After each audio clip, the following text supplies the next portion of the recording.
कभी सोचा है कि एक साधारण सी कलम और कागज किसी की जिंदगी कैसे बदल सकते हैं? देखिए, आज की भागदौड़ भरी दुनिया में ना जर्नलिंग मन को शांत करने और विचारों को एक दिशा देने का एक बहुत ही पावरफुल तरीका है। कभी कभी ऐसा नहीं लगता जैसे हमारे दिमाग में एक साथ 100 टैब्स खुले हों। किसी एक चीज पर फोकस ही नहीं हो पाता। सब कुछ बस धुंधला धुंधला सा लगता है। पता है, इसी को ब्रेन फॉग कहते हैं। और ये तब होता है जब हमारा दिमाग बहुत सारी फीलिंग्स और थॉट्स से एकदम भर जाता है।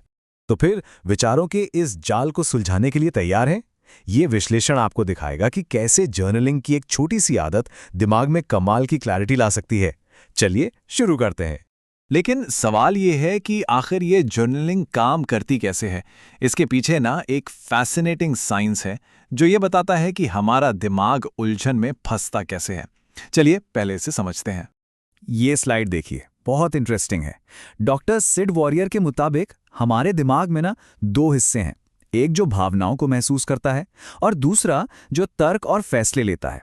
अब होता क्या है कि जब हम बहुत ज़्यादा इमोशनल होते हैं तो हमारा ये इमोशनल दिमाग हमारे लॉजिकल दिमाग पर हावी हो जाता है और फिर हम ठीक से सोच ही नहीं पाते। और यहीं पर जर्नलिंग एक जादू की तरह काम करती है। जब हम अपनी फीलिंग्स के बारे में लिखते हैं ना, तो हम असल में अपने लॉजिकल दिमाग को काम पर लगा रहे होते हैं। ये ठीक वैसा ही है जैसे हम अपने इमोशनल दिमाग को शांत कर रहे हों।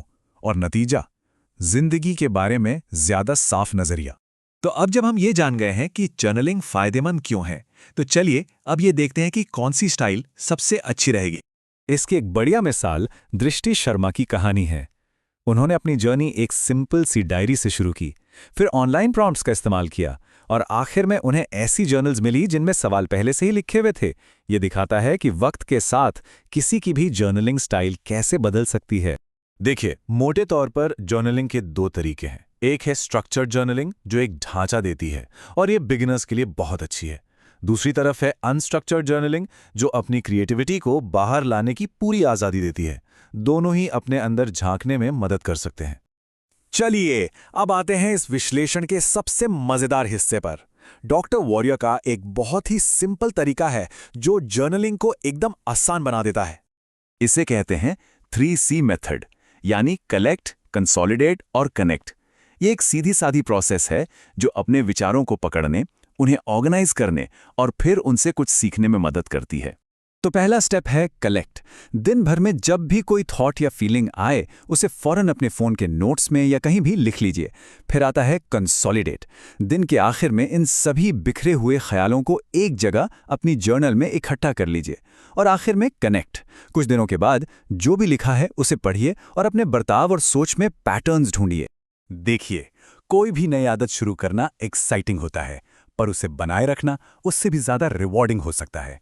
तो चलिए देखते हैं कि जर्नलिंग को अपने रूटीन का एक पक्का हिस्सा कैसे बनाया जाए। दृष्टि शर्मा के ये 5 नियम इसमें मदद करेंगे। सबसे पहले अपना क्यों जानिए, ये आपकी मोटिवेशन होगी। फिर एक रूटीन बनाइए, छोटी शुरुआत कीजिए, अपनी प्रोग्रेस को ट्रैक कीजिए।